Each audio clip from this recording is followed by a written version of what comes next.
La girafe.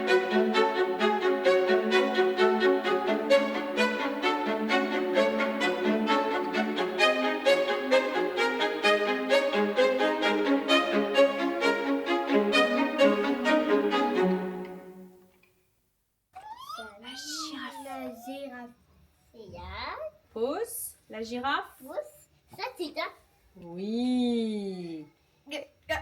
Bravo. Une UMA, c'est une unité d'enseignement maternel qui accompagne 7 enfants diagnostiqués troubles du spectre autistique par un médecin pédopsychiatre ou en cours de diagnostic. Voilà. Ces 7 enfants sont accompagnés par une équipe pluridisciplinaire, d'une enseignante, d'une AESH, d'une ATSEM bien sûr, mais également d'une éducatrice spécialisée, d'une éducatrice de jeunes enfants, d'une aide médico-psychologique, d'une orthophoniste, d'une psychologue et d'une psychomotricienne. Pendant tout le temps de l'accompagnement, l'équipe est également accompagnée dans le cadre de la supervision. La supervision, c'est ce qui permet d'adapter, d'ajuster les outils nécessaires aux apprentissages des enfants pour répondre au plus près de leurs besoins. Au quotidien, la classe de l'UEMA est organisée au sein de l'école. Les enfants ont un temps commun à la fois dans le cadre de la récréation. Ils se croisent également au moment des repas, au passage aux toilettes. Mais nous organisons, en lien avec les enseignantes de l'école et bien évidemment les besoins des enfants, des temps d'inclusion.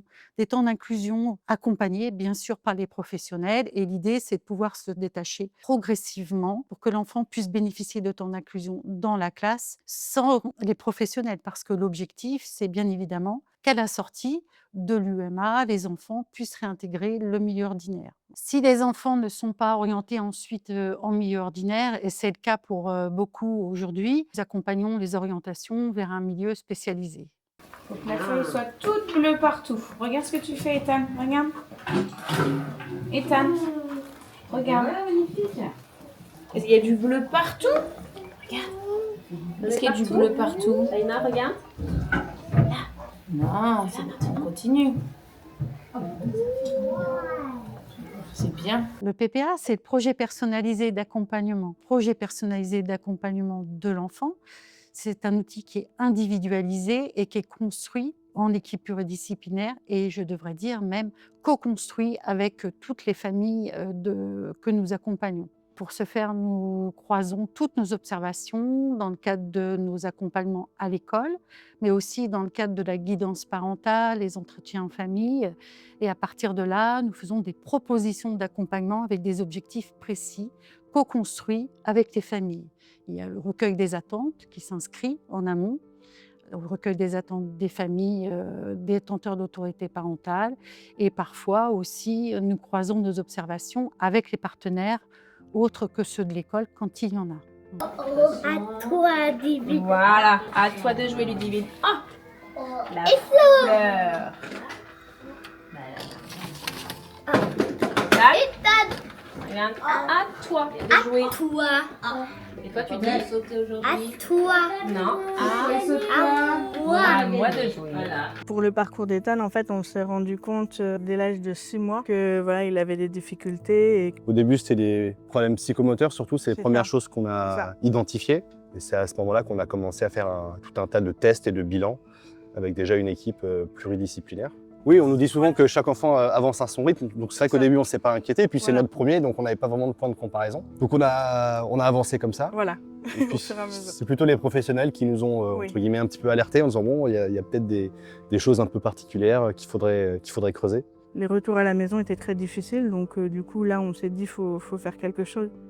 Déjà quand on ne sait pas ce que c'est, comment expliquer, poser les bons mots et que l'autre personne n'est pas forcément ouverte pour écouter, bah là c'est là la difficulté en fait de communication. Et alors que dès qu'on se sent écouté, bah, tout de suite l'intégration se fait. Enfin... Et puis au niveau de la formation aussi des équipes professionnelles, on a tout Oui. de suite vu la différence. Il avait une AESH qui était disponible que le matin, donc déjà il faisait que 3 matinées au lieu de faire la semaine complète. Donc rien que ça avait déjà un impact sur notre vie de famille. Et puis, elle n'était pas formée, en tout cas aux troubles neurodéveloppementaux. C'était pas évident du tout. J'ai quitté mon boulot, en même temps ça n'allait pas parce que du coup je me pose des questions sur moi-même aussi, donc forcément ça impacte tout derrière. Et bon, j'ai arrêté le travail, ça m'a fait plaisir parce que du coup j'ai pu accompagner Ethan quand même si c'était difficile. C'est forcément bénéfique pour soi-même. Oui, oui. Oui.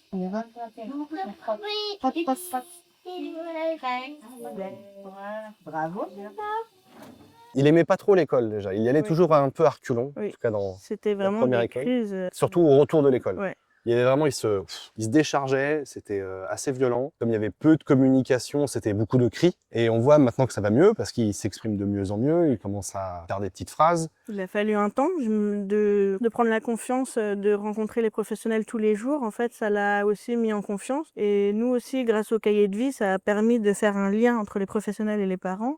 Et à chaque fois, je sens qu'il y a de la communication qui se fait, en fait. C'est grâce à ça. C'est vrai qu'il y a eu un vrai suivi et il y a eu des sujets sur lesquels on pouvait échanger avec lui, ce Oui. qui n'était pas le cas du tout avant Oui. dans son ancienne école.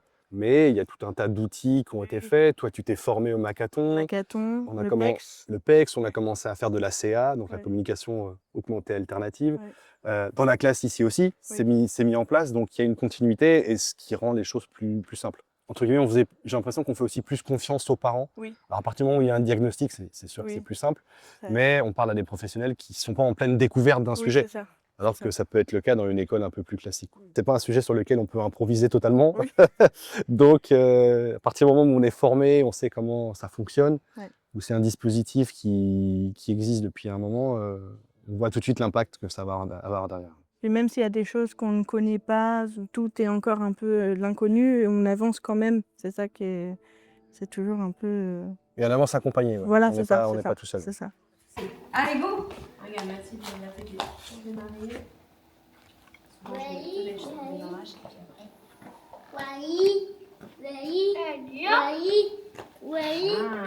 On trouve l'équilibre. Et après, je te lâcherai tranquillement. Et depuis qu'il est à l'UMA, on a bien vu, nous, la Ouais. différence. On a vu énormément d'évolution. Ouais, oui. Là, en un an, des choses qu'il n'était pas capable de faire encore il y a quelques mois, de la prise d'autonomie, encore une marge d'évolution, mais on voit bien la différence. Donc on imagine que l'UEA serait j'ai envie de dire un peu une suite logique, même je sais que c'est pas toujours présenté comme ça, mais pour avoir visité la structure, j'ai l'impression que ça pourrait lui convenir plutôt bien.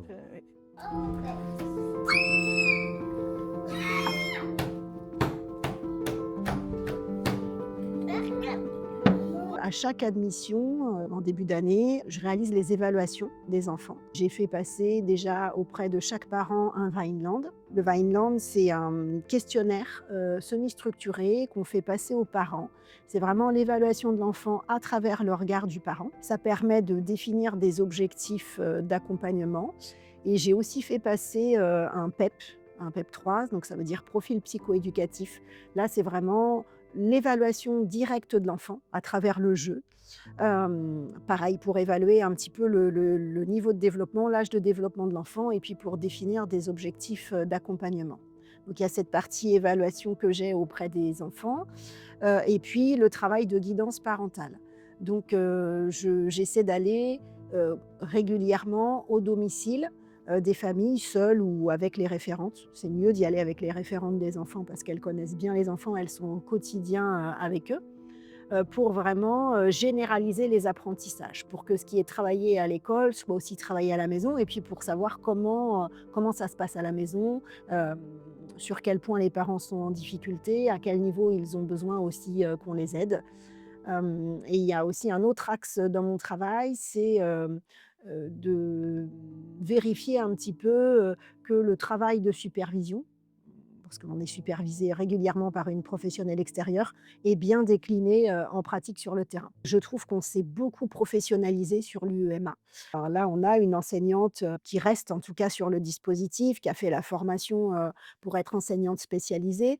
On a déménagé aussi, donc on est dans les locaux de la maternelle. Avant, on était côté élémentaire, donc le fait d'être dans les locaux de la maternelle, ça permet davantage d'inclusion. On a aussi des profils d'enfants plus adapté à ce qu'est une UMA, parce que quand on a démarré, on avait des enfants qui avaient plutôt des profils institutionnels, plutôt un profil IME, avec vraiment de gros besoins d'accompagnement où l'inclusion parfois n'était pas du tout, possible et on s'est vraiment beaucoup formé, hein, Puis je trouve que l'équipe, parvient aujourd'hui à travailler, ensemble. Il a fallu aussi un peu, s'acculturer à la culture éducation nationale et inversement que l'éducation nationale s'acculture au médico-social. Je suis allée dans toutes les classes, de maternelle et d'élémentaire pour, informer et sensibiliser les enfants aux troubles du spectre autistique avec, soit un petit dessin animé, soit une histoire à raconter, j'essaie d'adapter, mon niveau d'information, bah, à l'âge des enfants.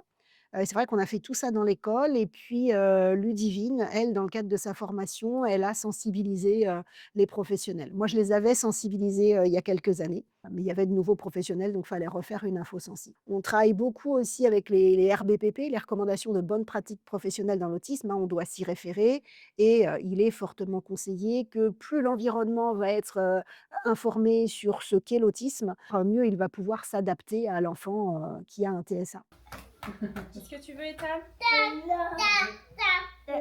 Du lait. Tu veux du lait? Oui. S'il te plaît? S'il te plaît. Il faut en fait un TLA pour tout. Il faut un TLA pour le repas, il faut un TLA pour le jeu de société, il faut un TLA pour le temps de boisson. C'est vraiment un outil, qui doit être tout le temps adapté à l'activité où on met dessus des pictogrammes. C'est un support de communication, il faut que les pictos correspondent à l'activité qui est en cours et c'est un outil de communication expressif et réceptif. Donc il sert à l'enfant à s'exprimer, l'enfant va pointer, le pictogramme et il sert aussi au professionnel à exprimer ce qu'il attend de l'enfant. Mais c'est pas un outil qui sert uniquement à faire des demandes, ça peut servir aussi, à l'enfant pour commenter, avant de passer à un outil plus robuste, comme une tablette de communication.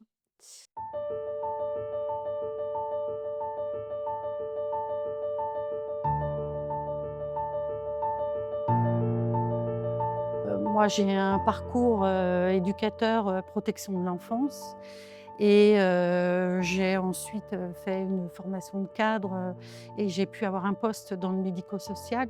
J'ai une vraie passion pour la personne, de manière générale. L'être humain est passionnant, voilà, quelles que soient ses particularités et c'est très enrichissant pour moi de travailler au quotidien dans le cadre de l'accompagnement des enfants, des familles, mais également de l'ensemble des équipes pluridisciplinaires.